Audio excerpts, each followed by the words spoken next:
I think one of the most underexplored aesthetics in video games is that of Michael Mann's films like Heat and Collateral, with the glowing luminescent colours, the hyper-real Night City settings, and the gritty dark themes. There's a certain coolness to these films that always has me coming back to them. Part of the reason I personally enjoy video games like Driver 3 or like Kane and Lynch, despite how poorly regarded they are, is because they share so many similarities with and have so many obvious homages to these films. It's just that strong a style.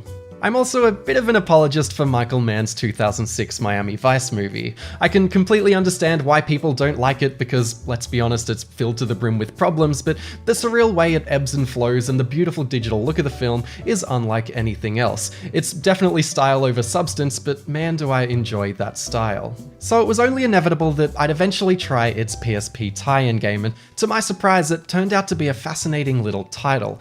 Developed by Rebellion, who were a bit of a PSP game factory back then, churning out a good 4 games for the system that year. Miami Vice the game plays like how it looks like it plays. It's a third-person cover shooter with Resident Evil 4 style stop-and-shoot controls. Silly mid-2000s ragdoll, punchy weapons with lots of blood and particle effects, moody and vibrant colours, and a particularly great synthy, heavy drums electronic action movie soundtrack give it a great flavour and energy to carry how otherwise simplistic it is. You're gonna die!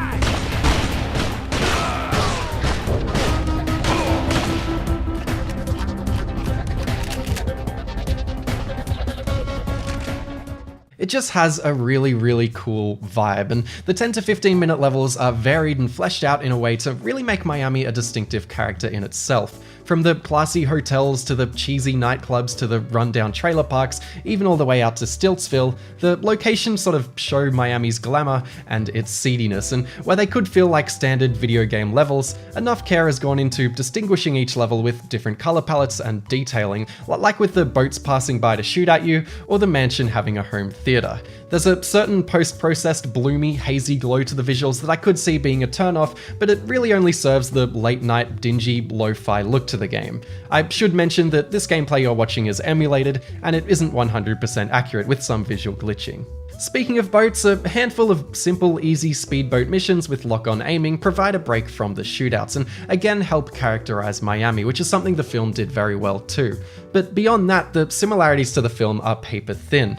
You get to pick between playing as Crockett and Tubbs at the start, but Colin Farrell, Jamie Foxx, or any of the other actors don't provide their likenesses. Aesthetically, this game simply isn't that similar to the movie, and there's only a handful of very simple cutscenes, with the story mostly being told through text readouts, and that story is super basic and doesn't follow the movie, being a dull track down the bad guy affair. And as a Resident Evil 4 controlling shooter, it's obviously a bit clunky these days. The cover system in particular is just that bit too slow, though I do love some of the peeking animations. Considering it's a PSP game from mid-2006 though, half a year before Gears of War and before cover shooters really blew up everywhere and standardized their controls, Miami Vice deserves to be commended as a stylish, enjoyable, and somewhat ahead of its time shooter, even if games like The Getaway, Winback, Killswitch, and Rebellion's very own Rogue Trooper were making strides with cover systems earlier.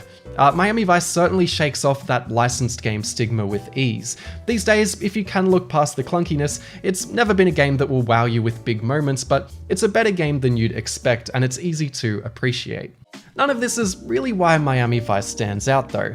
Instead, what I find really interesting about this game is how it wrapped these campaign missions inside of a fairly experimental blend of side content and systems. Take the reputation system, which rewards you for basically making things harder for yourself.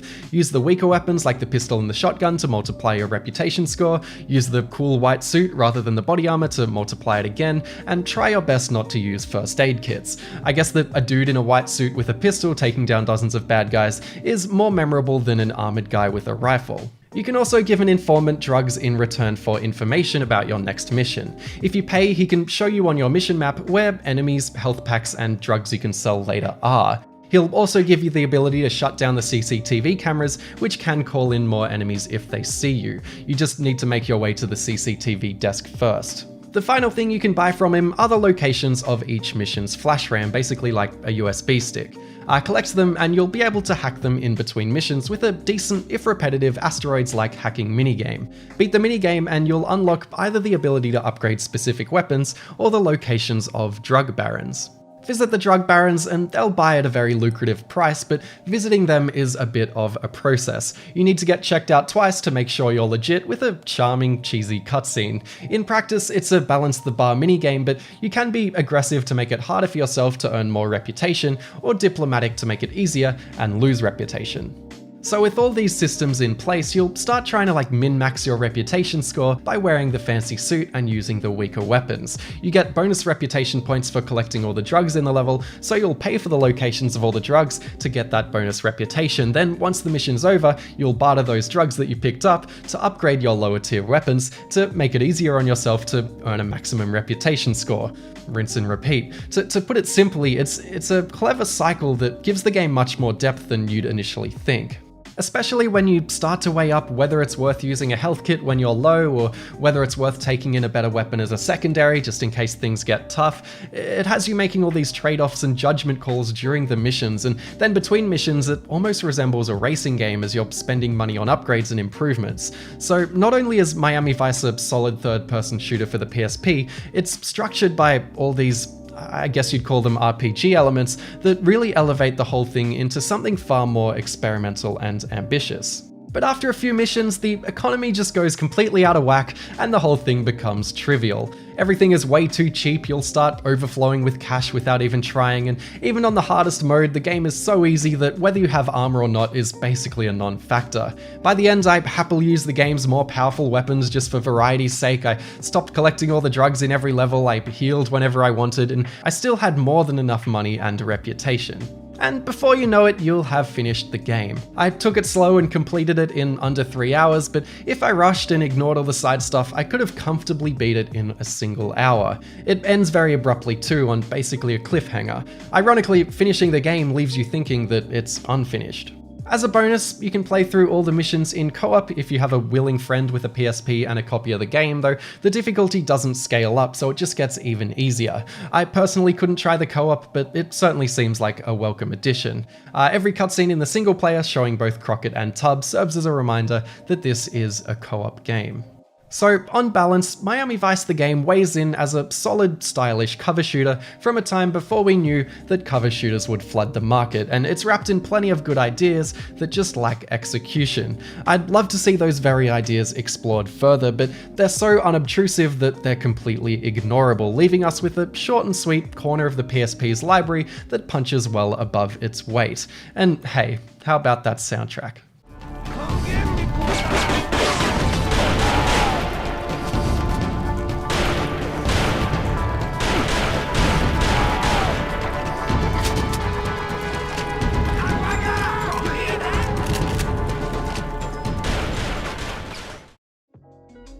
And with that, we wrap up a more bite-sized video for the channel.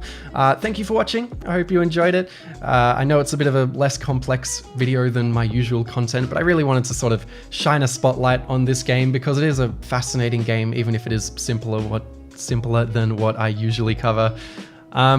Yeah, you can if you want to support the channel, you can click like, you can comment, you can subscribe, help the algorithm stuff, or you can support on Patreon. And normally at the end of each video, I thank all my patrons by name, or at least thank all my $5 patrons by name.